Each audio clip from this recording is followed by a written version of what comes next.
Most of the blacks that fit this description that I'm talking about now in these pockets of our nation, they come from black church tradition. Most of the blacks that fit this description that I'm talking about now in these pockets of our nation, they come from black church tradition. They know about it. Ask them, does God exist, or do they believe in God, or have they heard of God, or do they know anything about righteous behavior? They're not so far gone that they don't know what that's about.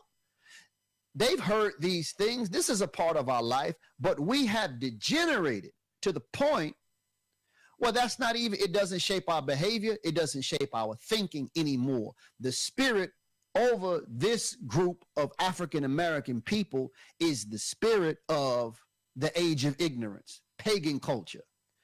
The stripper culture is very big in places like Miami and Atlanta and in Tennessee, the state. I'm saying the whole state, not necessarily the whole state of Georgia, but definitely in Atlanta. These centers in stripper culture, the culture of strippers, it influences hip hop culture.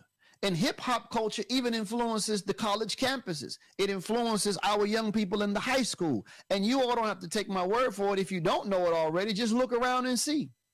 And the spirit of stripper culture, the spirit of the dominant rap music that's dominant. I'm not speaking about, again, I've said this on this channel before, you know, you always get a few people who hip hop was designed to express our consciousness. Nobody listens to those people like that.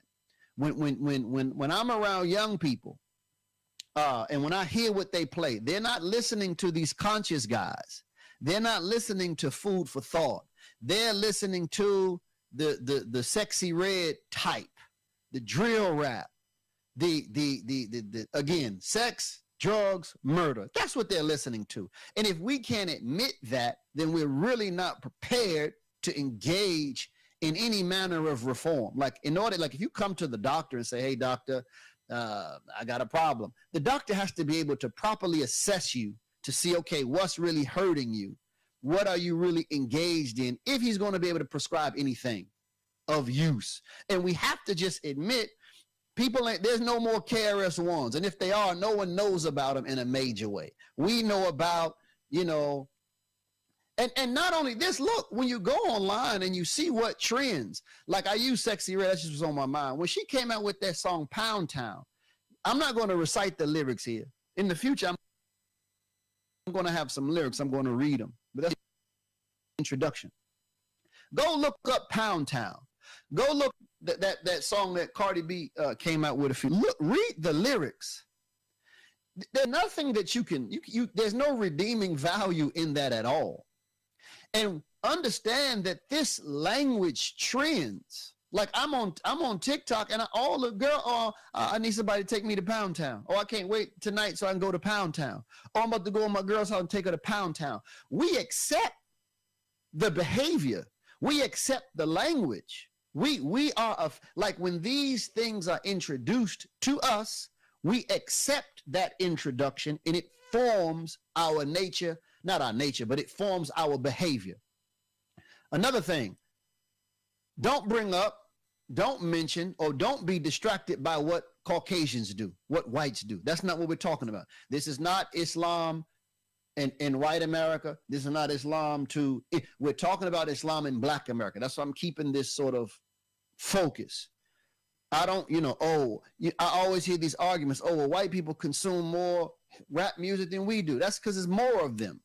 It's numerically more of them. And so what if they do?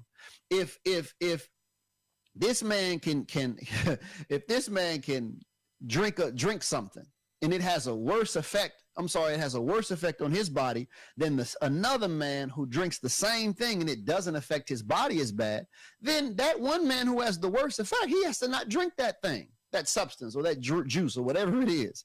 And it is what it is. A good example, I didn't want to say it, like alcohol. If a guy is bigger and thicker, he can drink a beer and he can hold it. If a person is skinny and they drink it, they say it hits the blood quicker. Maybe he has a faster metabolism or whatever the case may be. So This, when we as a community or when we as a group engage a certain type of poison or intoxicant, it affects our system more. And there's a lot more to be said about that, because it can be argued that up until relatively recently, whites have had more examples about what they could be. So when they listen to the rap, they can engage it, be entertained by it, but they also had other role models to aspire towards. Whereas for the young man, the young black man in the ghetto, in the hood, when he sees the rapper made it big, that becomes his hero. He doesn't have anything else competing with that in terms of what he wants to become. I experienced this. I remember I shared this before too.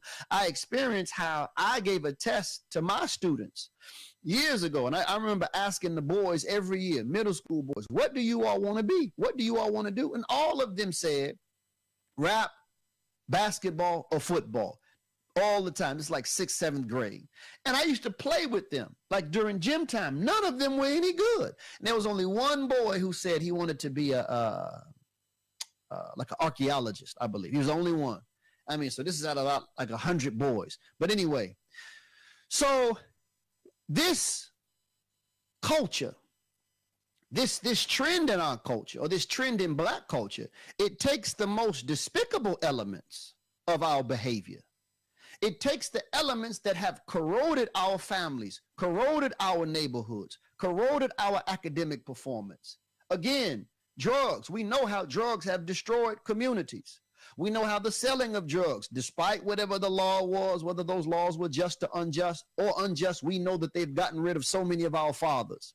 We know, everyone knows about the destructive nature of just taking life. These things are prevalent in our community, but we have a culture that celebrates. We have a culture that celebrates the destruction of our own people. And we cannot point to one thing of merit, of lasting value that we can say has been produced for the benefit of our community based upon rap culture, ghetto culture, hood culture. We have the proliferation of the baby mama phenomena. Baby mama is a term now that came in a rap first. Baby Daddy was the first song that I remember, and then I remember 3 6 Mafia with Baby Mama. And these things we rap them and pop and dance to them. The proliferation of the STDs or STIs, whatever they call them now, in our communities, affecting our women at huge rates. When we were in Milwaukee, this is when I tested that group of students. They came out with a report. They did a blood drive out of high school. They had to give the blood back. Or they throw it away, not give it back. But they had to throw all of the blood away. All of the blood was contaminated with diseases. Even when you go to places like a few years ago, Howard University. Now, Howard is an achievement of black excellence, but they're having these STD breakouts because of sexual immorality. This culture, and it can be argued, again, I'm not talking about any other group right now. I'm talking about the jahiliyyah, or the polytheistic behavior that we can see today amongst our people. It can be argued that black culture is hyper sex driven, materialistic. But we see our neighborhoods decimated, and we celebrate. You know, we say, "Oh, this rapper bought 10 houses on his block." That's small stuff. I have friends who do that, regular guys who do that. But we have a culture of men, women too, who make millions of dollars and who have millions of people who are influenced by them. But they don't do anything of lasting value. There's nothing being done of lasting value to construct and to build up our people. Now, it's not just black hood culture. I would say it's just our black culture, period. We just had Beyonce come to Atlanta. And I said this a few years ago when I was giving cookballs at the Atlanta Masjid. I never seen black women dress up like cowgirls my whole life. That was never a thing. Now, black women are all cowgirls. Now they got cow hats and cow this. And come on, what does this tell you? I'm not even knocking the fact that it shows you. I'm not knocking the fact that people accept new styles or new trends, whatever. Somebody bought me this hat. I would have never bought this kufi before. When he bought it, I said, oh, it looks nice. I put it on as a gift. Okay, fine. It's okay to accept things new. But the fact that a whole demographic of people can have their behavior and sensitivity changed by a star, or what they call them in this society, an idol, lets you know that we live in a culture. Now, this is America, period. We live in a culture of idolatry. We live in an idolatrous culture. And one person can send out a signal and change the behavior of a whole group of women, or a whole group of men, or a whole group of boys, or a whole group of girls. This is something that we have to be aware of. And I ask you, what have we seen? What have we been able to locate? What can we identify as the redeeming value of any of this? What has black culture, I'm talking about black popular culture, what does it produce for us? We are no longer, we are at the bottom of education. They say in a decade or more, black wealth, black net worth will be at zero. So we're definitely not advancing in terms of business. We are leading in terms of the contraction of new diseases. We still lead in abortions.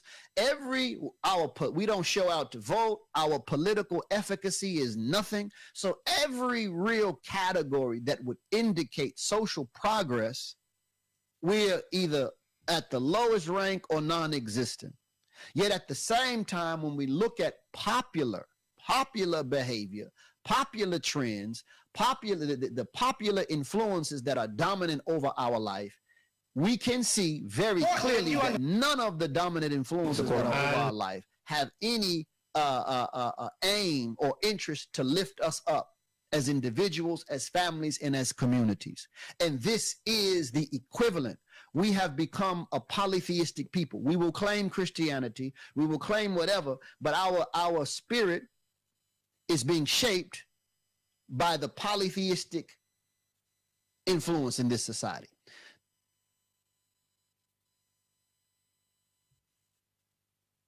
Important that you understand something about your own self, your own nature, your own function as a species, as a creature, etc., etc. And this learned man has brought to the attention of his readers and to the attention of the society and his day, and perhaps many people reading even now his works, Erich Fromm, that man experienced continuous births.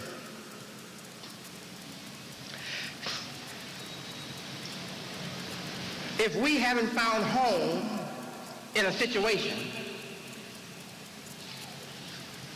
every new situation is going to form us all over again. But once we find home in a situation, then we keep the context of that found life. It may be augmented, or it may be improved or added to, but we never take off that dress. Once we find home in a context of life, we never take off that dress. The African American's life, the African American's group spirit, the African American's group form, the African American group identity has never been established, right or wrong? Right. Has never been established. And that's why you feel so lonesome. That's why you feel so lost. That's why you feel so depressed. That's why you feel you're not yet there. But all of this material influence all around you, color TVs, wealth piling up over your head. You have to push through the wealth sometimes to get to the washroom. But all of that in your life, with all of your degrees, PhD degree in this, master's degrees in that, BS degrees in that, with all of that, you still feel lost. You still feel short of the mark of arriving at home, simply because we have not retreated, stepped back from the white man and say, look, you've led us far as you can take us. Now we're going to build an ideology. Now we're going to build a a philosophy of life for the African-American man. And you can't help us. Stand aside and watch us do it. And if we want you, we will call on you.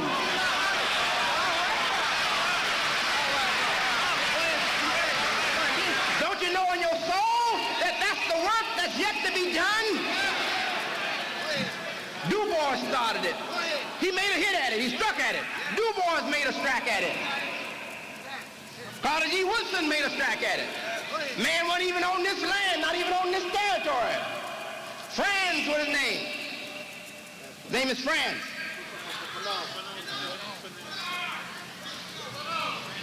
No, not him. I can't think of his full name, but his name was Franz. He made a strike at it. Not only him, man just died. He was battling it, he was striking at it, he was hitting at it, he trying to do something about it. Benjamin E. Mays. His sensitivities was for that.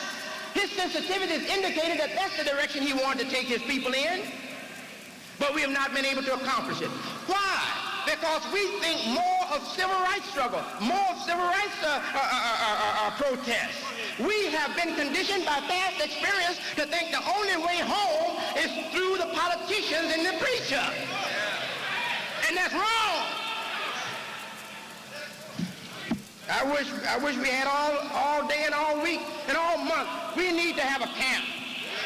Go to a warm climate and make a camp and sit up 6 months, a year, 2 years if it takes that long. Stay together until we come out with what we need. That's what Moses had to do. Moses got his people and he had to go off into the wilderness. And he had to stay out there until they got what they needed. And when they came back, woo!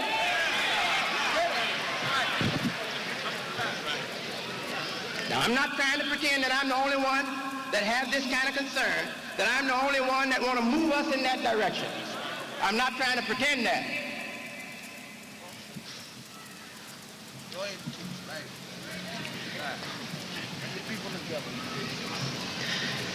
So Eric Fromm, in his book, Sane Society, he dwelled on this need in man. He was fascinated by what he saw in this dynamism of man.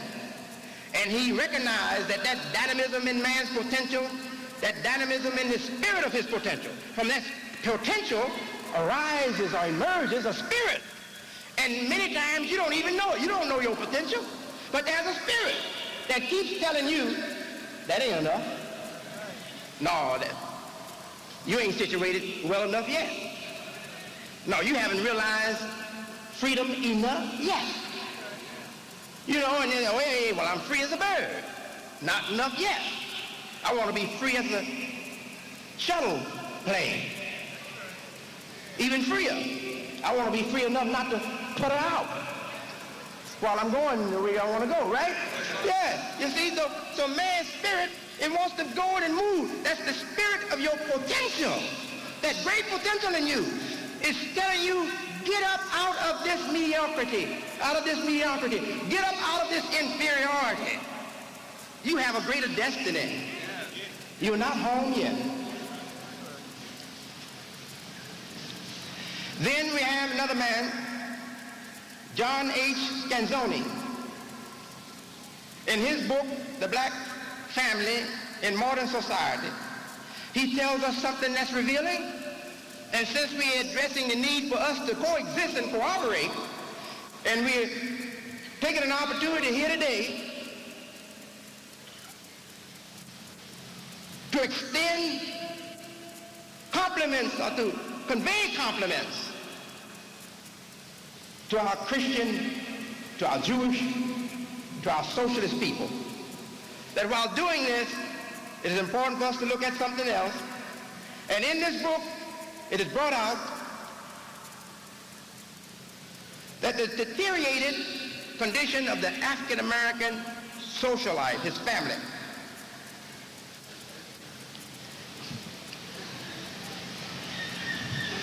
should not be taken as an indication that all of us are given to such situations. That there has been and there still is African-American Christians who hold to the Protestant work ethic. They are not lost. Their families are not lost. They still have disciplined children, healthy children, forward-looking children, children that are not filling up the jail cells. They are successful. And they represent the strength and maybe even the future of the many, many others that have left the better foundation of life. He goes on to say, and this was at a time before my time, before I came into the leadership. He goes on to say that also having similar critics are black Muslims who could not find that in the churches, who could not find that in Christianity. They were unfortunate. They were unfortunate ones. They were not blessed to have that Christian work ethic and that Christian principle of fine performance in life imparted to them. So they left disappointed, turned their backs from Christianity in disappointment, and followed the loud call of the Honorable Elijah Muhammad to a new way of life, to a new concept, to a new future, to a new self-image. And he says that they latched on to that, and now after research, this man did research on the following of Honorable Elijah Muhammad. He says now after research, we find that the black Muslims from the lower poverty strata were able to achieve that same work ethic, were able to perform in the same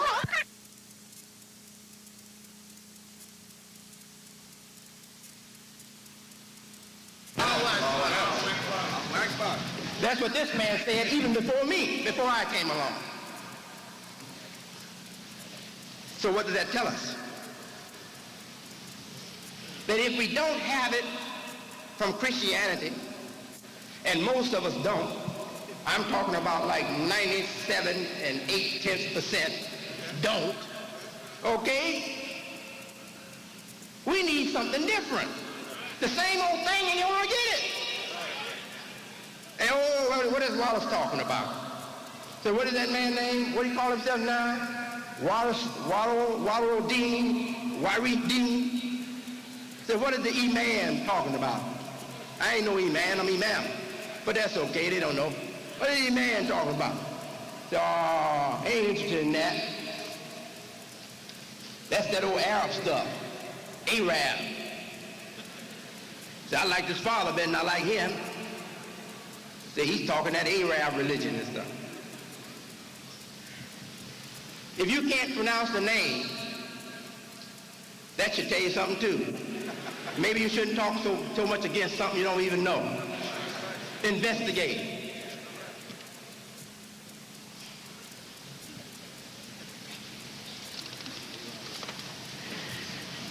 I believe with all of my heart, with every fiber of my being, that God has blessed us as a people by putting us into this situation. Encyclopedia Britannica, just to go back and tighten the thread a little bit. Encyclopedia Britannica, I studied the history of slavery in the Encyclopedia Britannica. That's no ordinary Britannica. I still not ordinary encyclopedia. Okay? And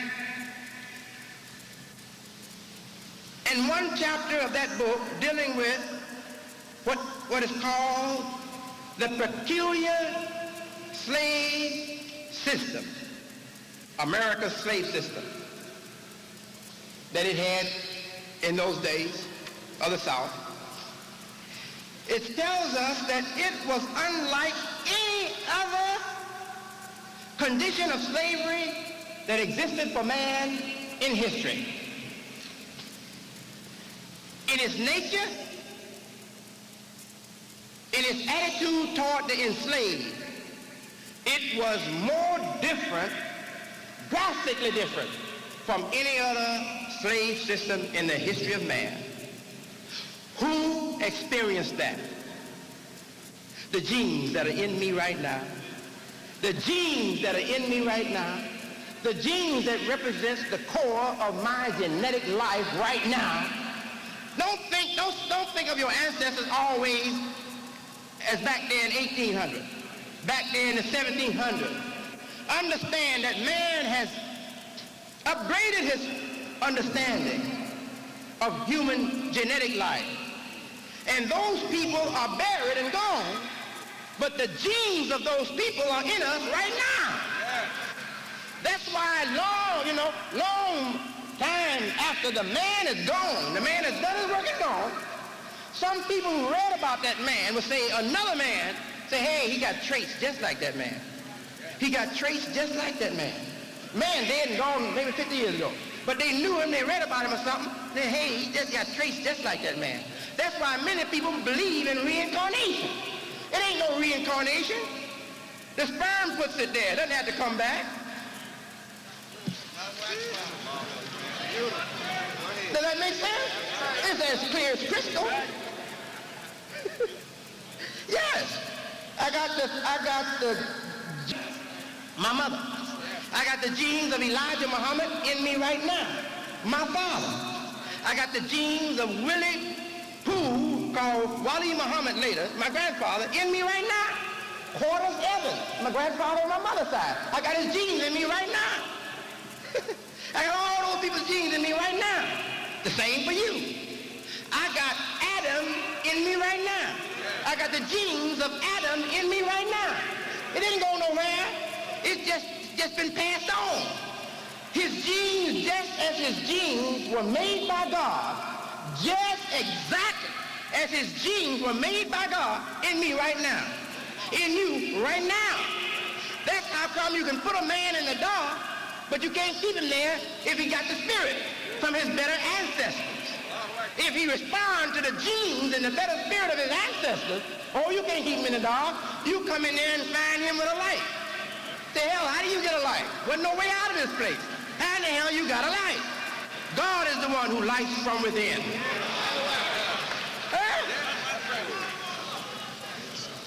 Now, you know, my critics and those who are too weak to follow me through rough ground, after I talk, they go behind my back and they try to laugh down the importance of what I'm saying to you.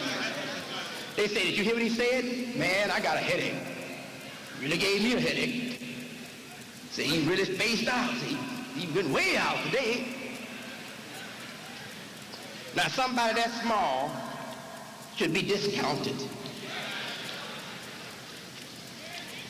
All right. Now, let me continue, because I've already spent a lot of time here. Take your time. You're still coming in.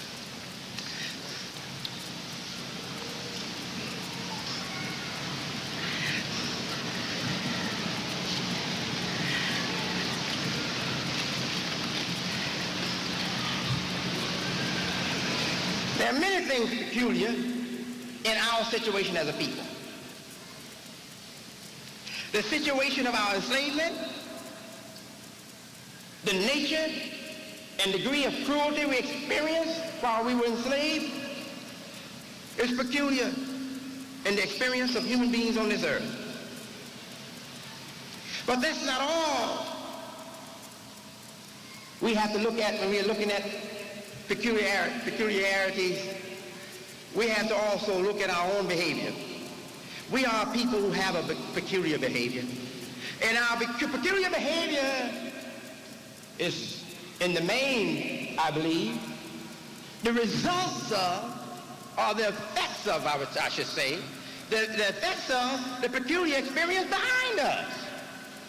More so than it is owing to any other thing.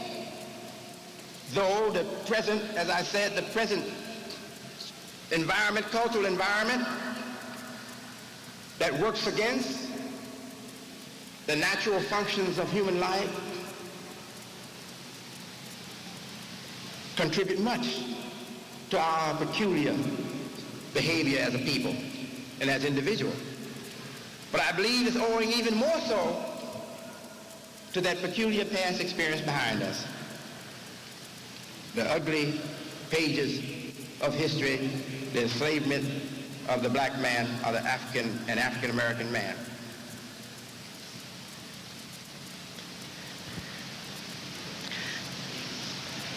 This odd way of behaving is seen also in our choices. Our choices as a people.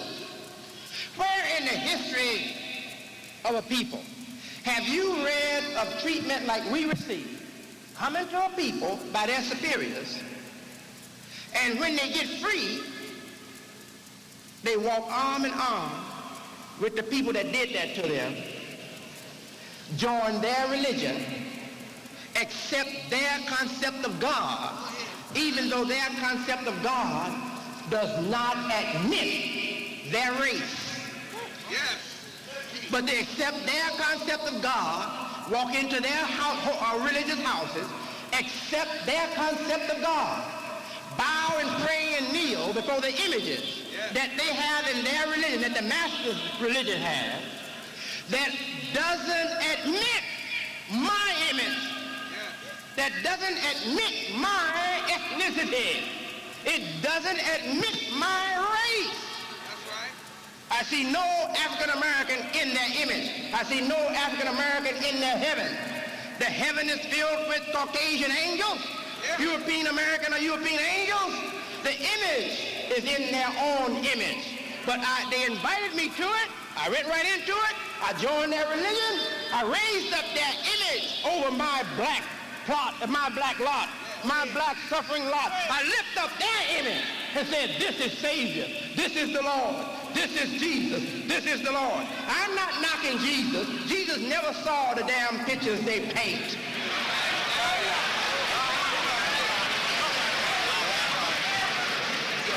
So forgive me. Forgive me if I seem harsh.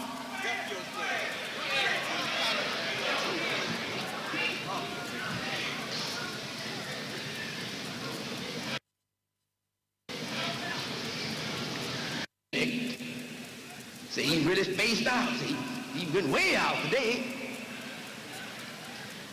Now, somebody that small should be discounted. All right. Now, let me continue, because I've already spent a lot of time here. Take your time. You're still coming in.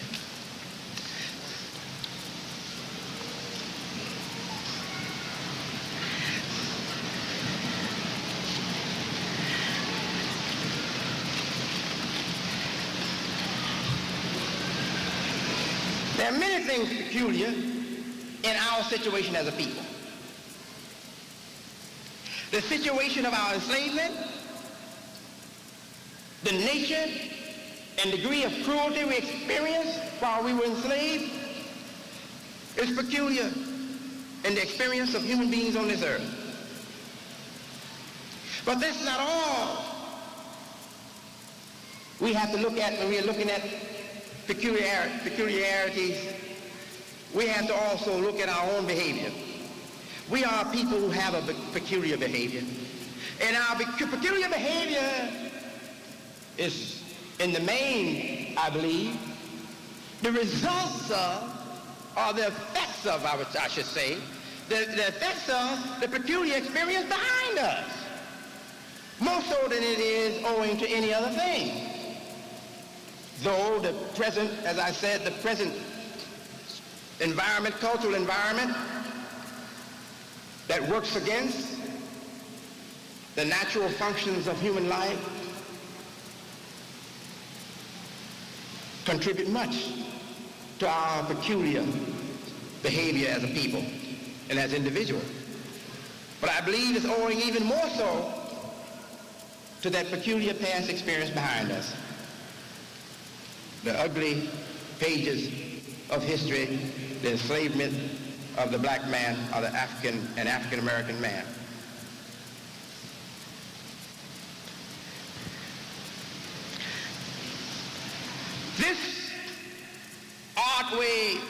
of behaving is seen also in our choices. Our choices as a people. Where in the history of a people have you read of treatment like we receive coming to a people by their superiors, and when they get free, they walk arm in arm with the people that did that to them, join their religion, accept their concept of God, even though their concept of God does not admit their race. Yes. But they accept their concept of God, walk into their religious houses, accept their concept of God, bow and pray and kneel before the images that they have in their religion, that the master's religion has, that doesn't admit my image, that doesn't admit my ethnicity. It doesn't admit my race. That's right. I see no African American in their image. I see no African American in their heaven. The heaven is filled with Caucasian angels, European American or European angels. The image is in their own image. But they invited me to it. I went right into it. I joined their religion.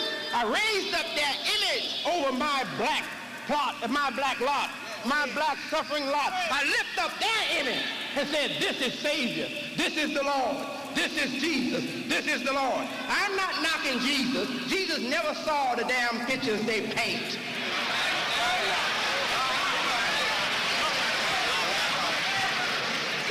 So forgive me. Forgive me if I seem harsh.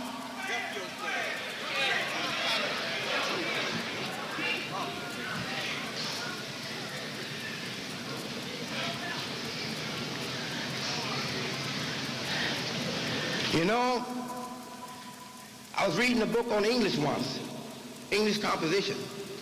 And the author of the book, he was trying to help the new writer, or the would-be new writers, learn how to write. And he said something there that caught my attention. He said, quality means a lot. He said, but the best writers, who really are true writers, they will tell you that if you're faced with a dilemma, and you have to choose between quality and substance, choose substance and forget about quality. I'd much rather have somebody talk to me about substance than to talk to me in a lot of flowery language, academic language, overly exaggerated language, eloquence about bull. Can I get away with this today? I hope so. Yeah, talk to me about for hours and haven't said nothing, but just left me with a whole encyclopedia of words, nothing but fancy rhetoric. Not knocking education. I studied the dictionary all the time and always try to improve my vocabulary at least by one word a week.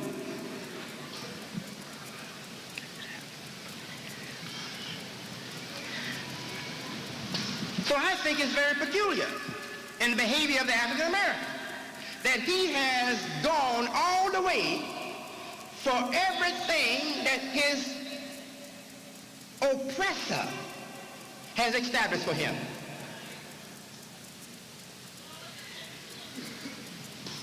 Now you may say, well, they're not oppressing us now. That's right.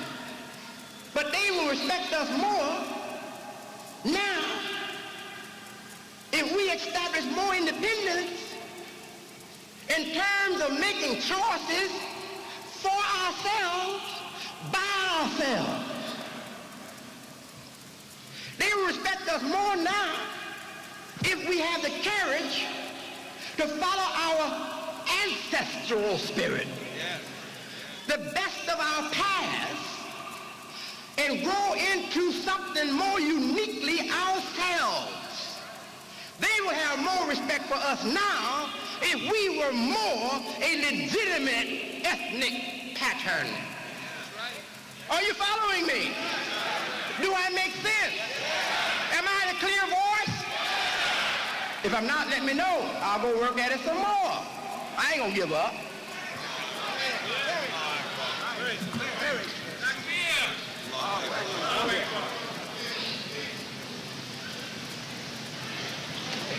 I think it's very strange, especially for those generations who will read our history 50 years, 100 years from today. It's very strange that we came from Africa before it was named Africa. We were there. Scipio Africanus, Julius Africanus. It was named, that whole continent was named from white explorers. It was named for white explorers and white conquerors. Africa. And practically every state over there bears a foreigner's name. These are the facts. So what I'm talking about is not only a situation that we have to address, even our motherland has to address it one day or another. And there are some people who go around explaining the low spirit and low state of the African American man and his descendants. And they charge that the condition of us is because of the white man's dominance. No, no, no, that's only part of it.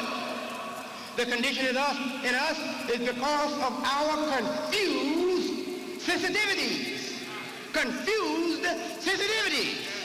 We need to work for home life for the race, home life for the families, home life for the individual, where there's a context, a spiritual context, a set of principles, a set of sensitivity, a network of sensitivity shared by all of us to make us a people, to give wholeness to our life.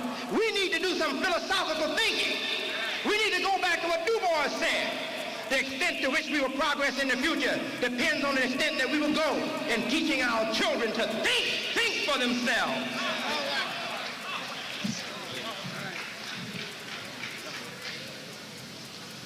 Now I think it's very strange, it's peculiar, that coming from Africa, coming from an Islamic past, say, oh yeah, but the Muslims sold us into slavery. If that's true, which it is not, Muslims didn't sell us into slavery. Many of us were captured by marauders who raided the coastlines and the small villages and took us from our land by force. And they were not natives of Africa. They were marauders from Europe. This is the fact. All right. Now, not only that, many of us were sold into slavery by non-Muslims who wanted to get rid of their unruly population. So they sold their unruly population to slave traders. Not only that, I could go on naming the incidents, the conditions and incidents that contributed to so many numbers, millions of us being brought to this land and put in slavery. No matter what happened on that side, look at our judgment. If I don't want to be an Arab or Muslim, I don't want to associate with Arabs, I don't want to be close to Arabs because they had a hand or they sold me into slavery, then let's use the same rule. Let's use the same rule. Let's use the same measuring stick.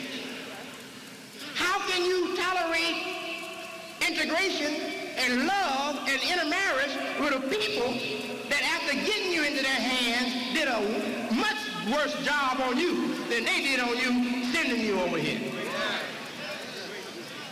That's a fact.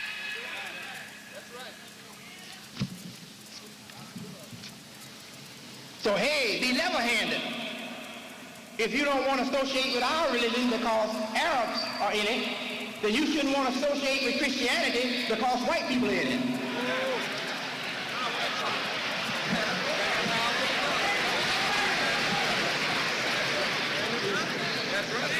Does that make sense? Perfect sense. Will that heal the mind of the African American as a race? Oh, yes, buddy. That's healing salve. That's healing salve. That's what we need. And those who fear to say these things, they don't have God's backing. Those who fear to say these things, those who fear to address the whole life of the African-American person and deal with his problems, his deficiencies, his weaknesses in every aspect of his life, even his spirit, even his sense of worth, if they're not willing to go into the deepest quarters and recesses of the black man's life and experience to make him, prepare him for success and progress in this world, they're not ready, they're not qualified. They ought to just sit back and wait till we do the job. They're cowards. They're still foster home children. And they talk tough talk and call me passive and sheepish. But my moral courage makes them look like cowards.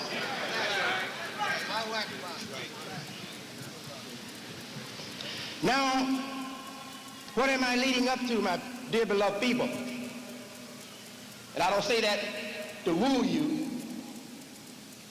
I say that because it's in my spirit, in my soul to say it. I love my people. Now, it says to us that the experience, this peculiar experience behind us we call the plantation life, or slavery in the West, or the New World, slavery in the New World they call it, that peculiar experience set us back, so far back, that none of the ordinary remedies will work for us. It set us so far back, I repeat, that none of the ordinary remedies will work for us. The socialist theories of Marx won't work for us. The capitalist theories of the West, or the democratic theories of the West, won't work for us. We look at it and we can't get the benefit from it.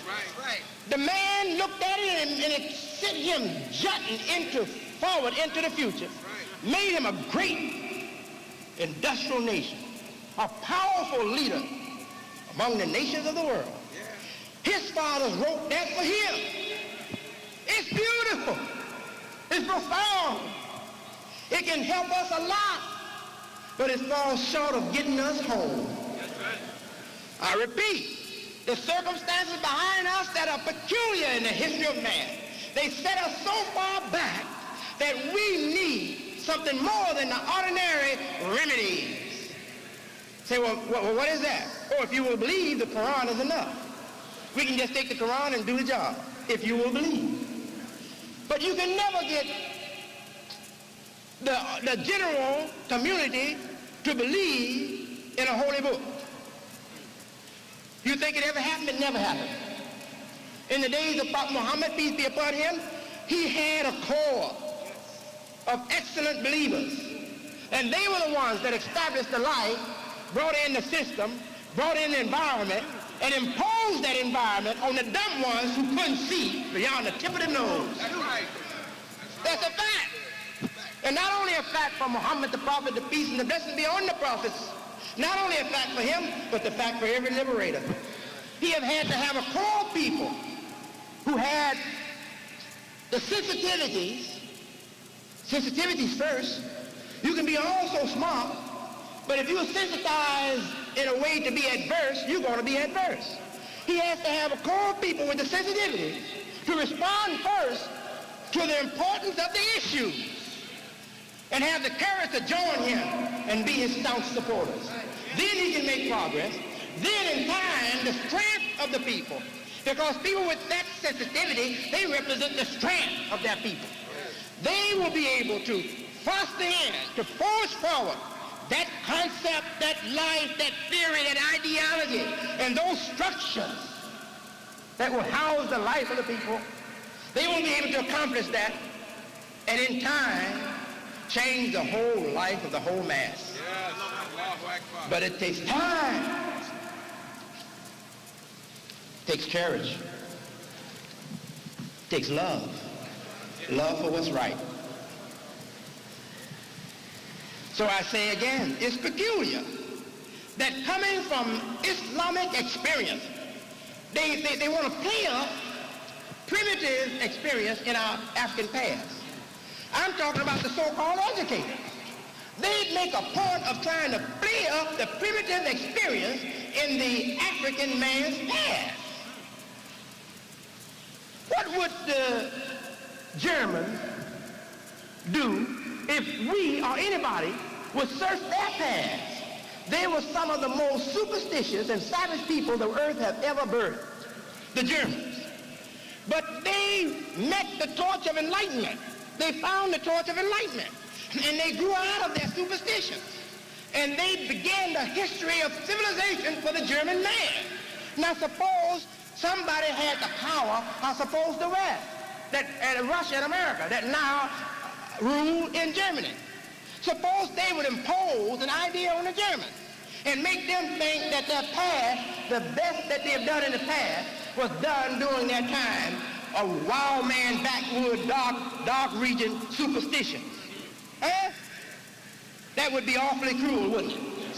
Well, you all on the college campuses, you students on the college campuses, African-American students on the college campuses, on these university campuses, on these high school campuses, the playgrounds, etc., you have been duped. You are being fooled.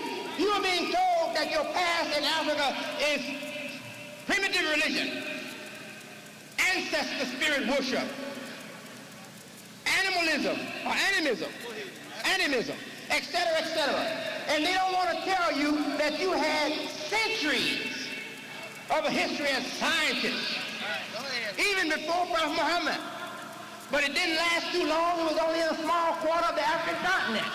And then Prophet Muhammad came, and with the religion that brought about a renaissance, a revival, a renewal of the interest in science, he didn't only waken and quicken the intellect of the West, Europe, but he also touched the black man's mind in Africa and brought him back to his scientific pursuits.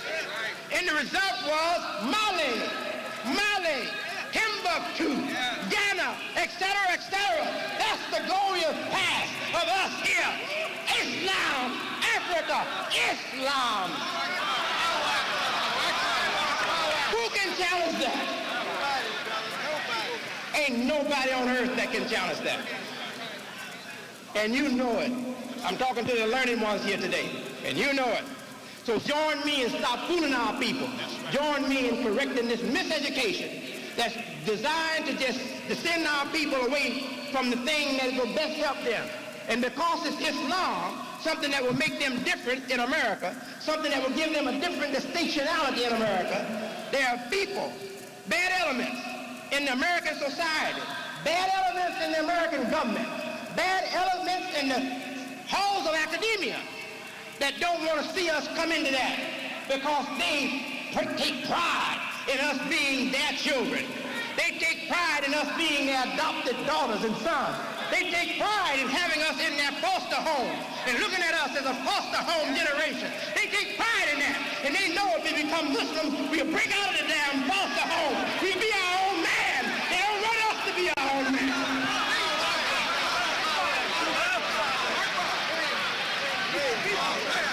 That's all it is. Sick love, sick jealousy on the part of arrogant white man. Go ahead, ma'am. I'm all over there. Don't love us too much that your past in Africa is primitive religion, ancestor spirit worship, animalism, etc. And they don't want to tell you that you had centuries of a history as scientists, even before Prophet Muhammad. But it didn't last too long. It was only in a small quarter of the African continent.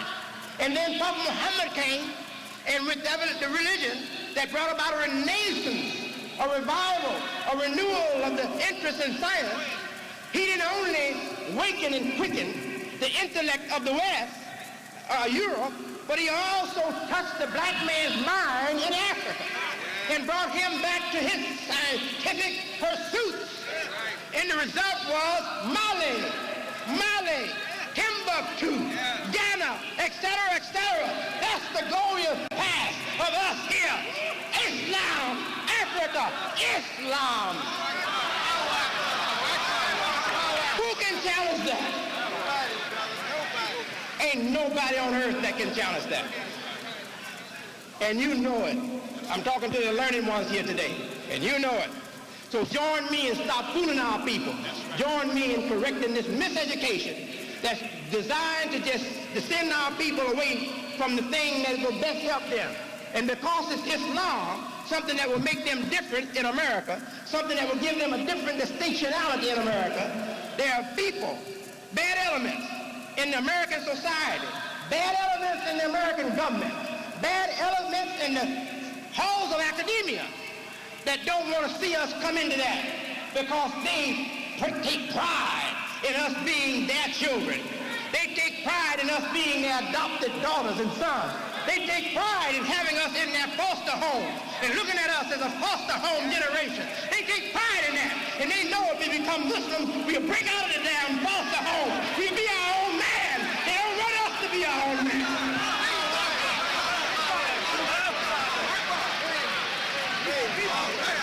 That's all it is. Sick love, sick jealousy on the part of arrogant white man. Go ahead, ma'am. I'm all over there. Don't love us too much, white man. Your love is cruel. When you love us so much you don't want us to come into our own, that love is cruel.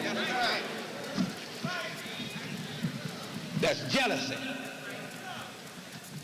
He's the great savior. He's the great redeemer of fallen civilization. He's the civilizer of backward nations. He is the civilizer. So his subjects here must follow. Yes. So we will reach that destination where we will claim freedom, we in the diaspora, and we will develop ourselves at home on the continent with our families. We will. I, as an individual, may not reach because of age and various other circumstances, some of us. But those of us who are in number may not reach, may not be in our time, but our children, our grandchildren, our people will. So know ye that other than which is al-Islam is supremacy. But the real humanitarian supremacy is al-Islam. And dear beloved people from Abkubaland, we will reach. And we in the diaspora, we will not smell, we will be free. Our minds, our souls, our integrity, our mannerisms, our behaviors, our responsibilities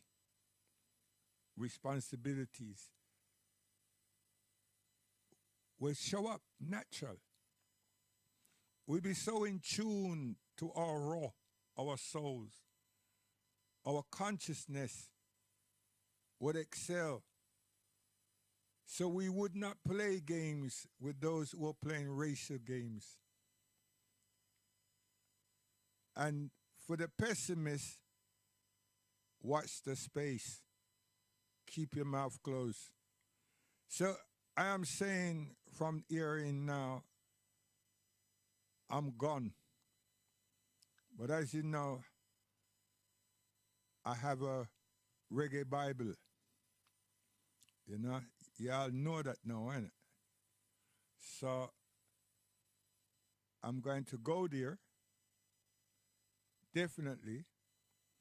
So when I finish it, short tracks, I'm saying guidance, I'm gone. You know? So our Imam is tomorrow until the end of October. Guidance, when, hold tight.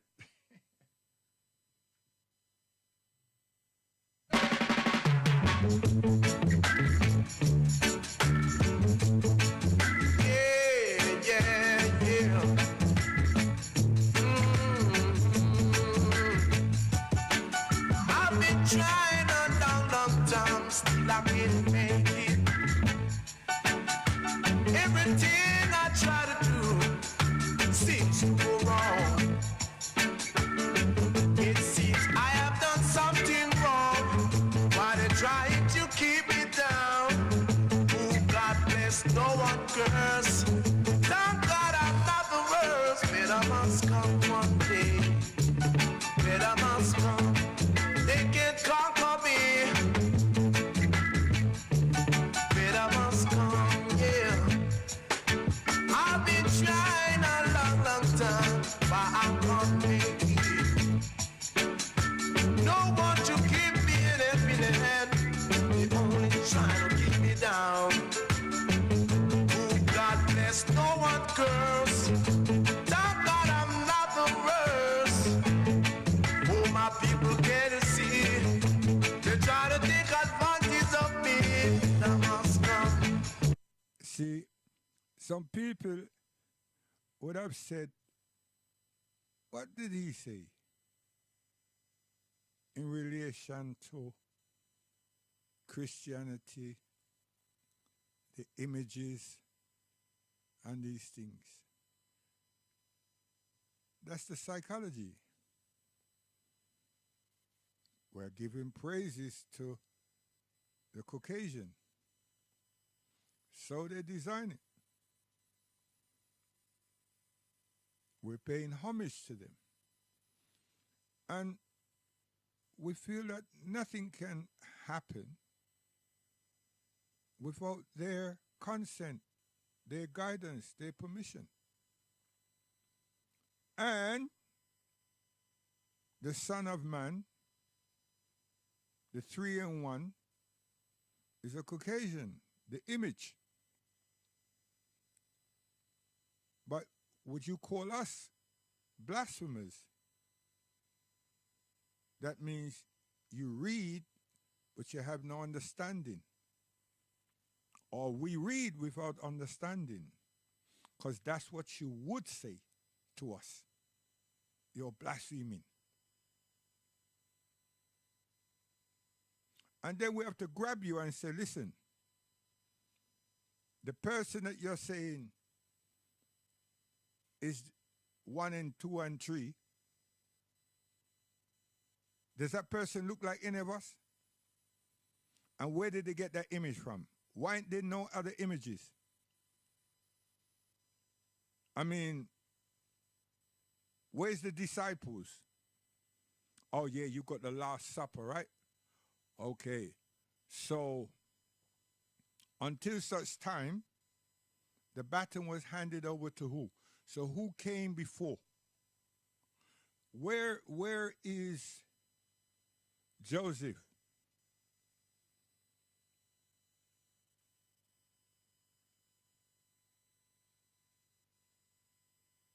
And who baptized whom?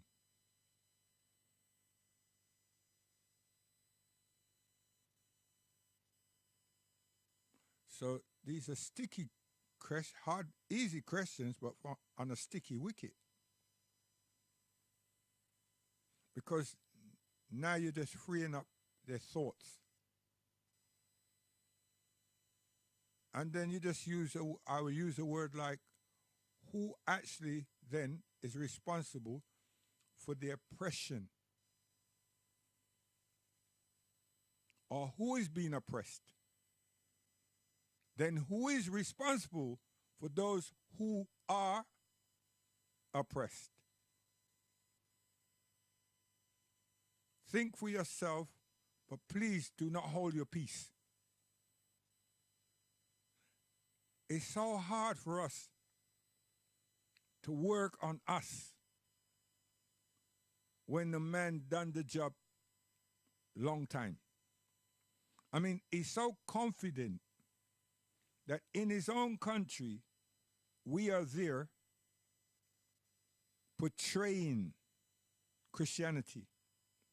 We rent every facility and set up churches. Because some of the churches are, the majority of the churches in Europe are closed or unused. But Africans come and clean them up, those that they will allow them to use. And when that doesn't happen, any building that's available, warehouses, colleges, school, once there's a hall, Africans were in there. In his own home, the Caucasian man country. Have a look. We have come to his country from home, not we in the diaspora, those who are at home, and operate churches in the Caucasians across Europe, their countries. Now, you must know that we have fallen short of a reality within ourselves and a dignity and a pride of ourselves. We don't have it. We're looking for somewhere to worship. And we see the places. They're closed, made abandoned. Some of us seek, some of the Africans that have come across Europe make the inquiries. Some are given not permission, they're allowed to make use of the churches. Others, they're not made use, they're not permitted to use them. In that case, then they go and look for other accommodation. So you can go anywhere across Europe and you will find warehouses, colleges, universities, schools. Africans are there. And in some areas, there's about 5 different service Christian groups. And they all could be from Nigeria. They all could be from Ghana. But they're having a different fellowship. Whether they're Protestants, whether they're Catholics, whatever they are, right? Presbyterian. So instead of just having one, they have 5. And sometimes they all start in the same time. On Sunday, morning service, and then evening mass. Some do Saturdays. They're Adventists.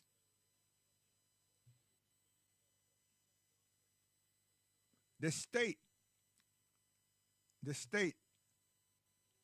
the home offices, the local authorities understand that we're a lost cause. But they don't have no difficulty because the places are not rented to anyone free of charge. And they does have huge congregation. Lots of people in attendance. I don't mean 50 or 100 people to say that's lots. No. And within months, the church in that community, their committee, finds it prudent to clean up and open their doors to the community or to one of those groups to use that facility. Obviously, you have to pay. But they know they're looking bad. Huh? And you know us now. The minute we get inside, it's not just the cobweb and the dust. Whatever is not in use, had not been in use for years, it's being changed. And most of those churches don't have no heating. So here comes Mr. African. And they install heating in a building that never had such. So you're having to get the professional people for the installation. You have to get the health and safety administration permission, the fire chief and everybody. And if gas is not run to the property, because if gas was run there was some form of heating. So now you have to go back getting those things done. We do all of that. And we don't develop our infrastructure in our local communities, our villages back home. Check that out.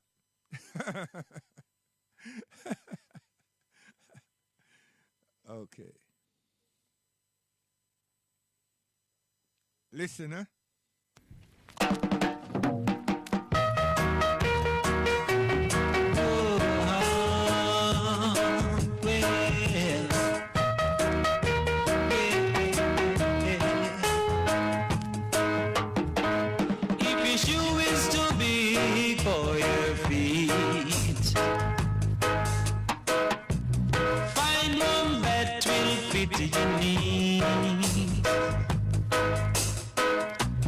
Don't put your ads where ends can't reach. Don't be an oversized man. Oh no.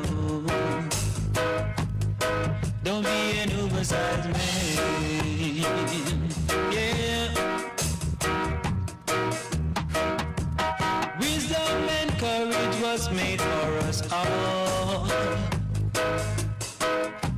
And I know Satan's kingdom was born, because you can't run away when the master calls. You got to stand up like Judas and Saul. Don't be an oversized man. Oh no. See, there's no point. I have a medical ailment as a human being. I'm not gonna look a mechanic. I sure ignorance that. So you see the man now, him know how him what form of education he gave to us from primary school to secondary school.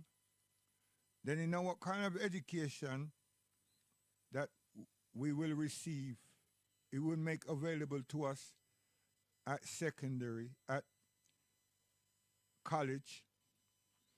And then he knows what we are able to do, because he knows our limitation. So what actually happens to the children of the slaves? We think of employment. We think of surviving.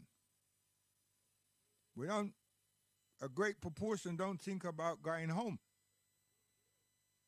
So we're trying to compete with a system. We want a job.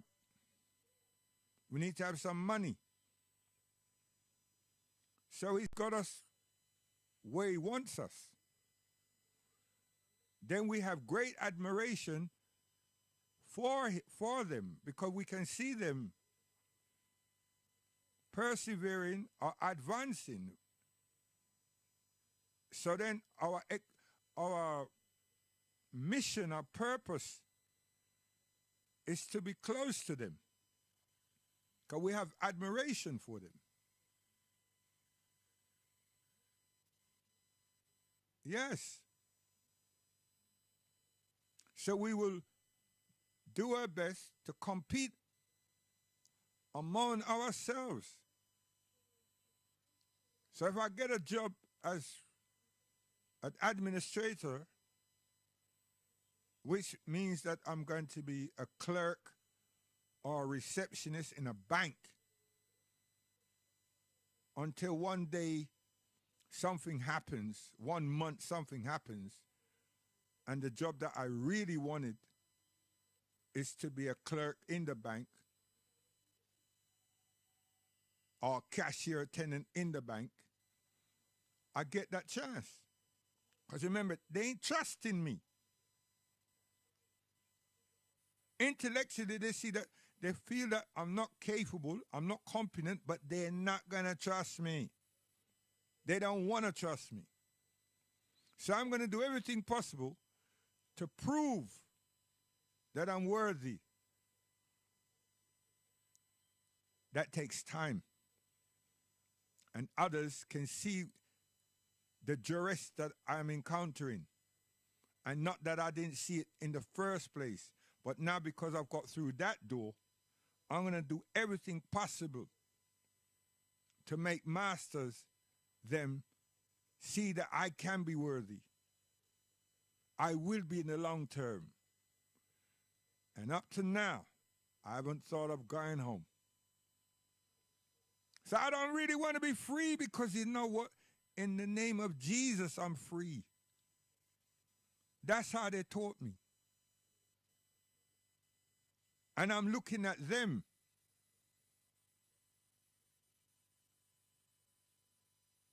I can't see myself. And when I see my brothers and my sisters, I ignore them. Because what are they going to offer me? And I'm not talking about the offering of food or a little bit of cash to help with the backdated rent or the rates.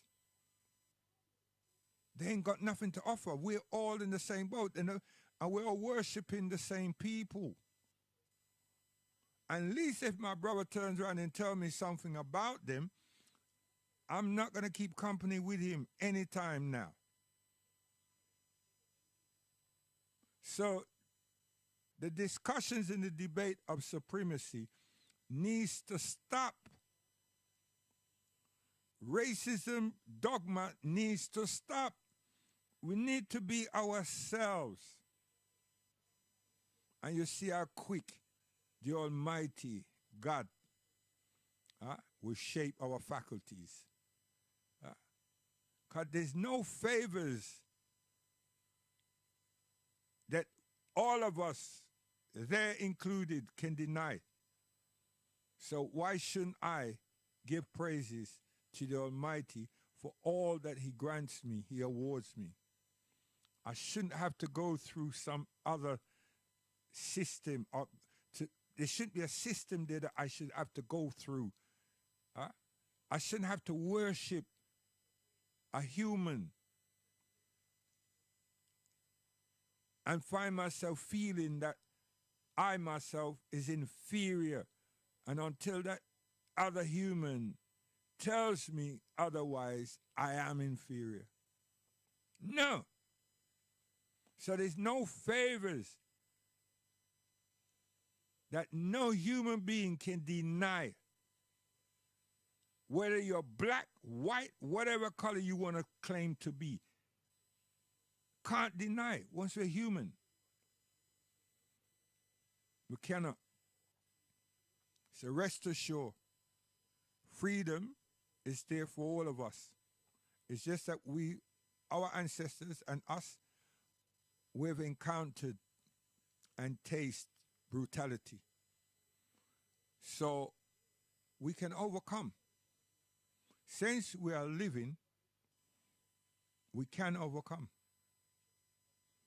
We're not going to turn the other cheek. Don't get me wrong. Don't think that that's what I'm advocating. No. Martin Luther King embraced the Jesus understanding and his family.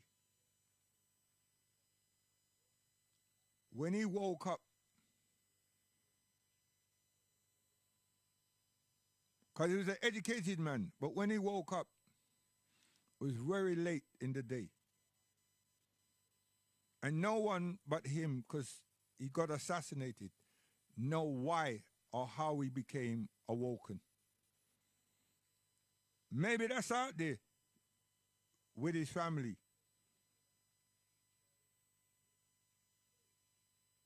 But Vernon Johns, they kept Martin away from him.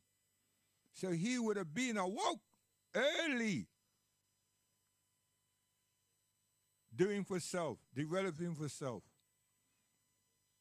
trading among ourselves, setting up our own farms, eating our own food, and exchanging ideas, building communities, educating ourselves. But Vernon John was a revolutionist. That's what they said. It was someone that white America did not want.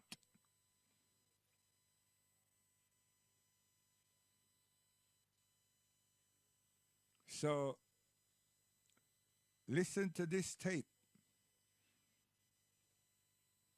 To this, I say tape, again and again, and develop your life, your home, your partners, your wife, your children. 3 months to a quarter. Try that. Try that, and you'll see.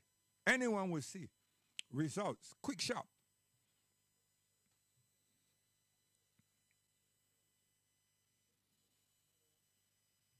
Marcia, Aisha. Oh, yes, believe me when I say, oh, but it's a true, true thing. It's true, said it's true. Yes, it's a true, true thing. It's true, it's true. Yes, it's a true, true thing. Girl, stop playing around with my heart. Cause if you don't, I'll fall apart. You keep on telling me it's me you love. And you tell Cliff the same thing too. And it's true. Yes, it's true. Yes, it's a true, true thing. And it's true. Yes, it's true. Yes, it's a true, true thing. You're speaking words that you don't really mean. They'll get you in trouble and there'll be teardrops like rain. Then you'll be singing that same old song. If you had known you'd never do wrong. And it's true, it's true. Said it's a true, true thing. It's true, yes it's true. Yes it's a true, true thing.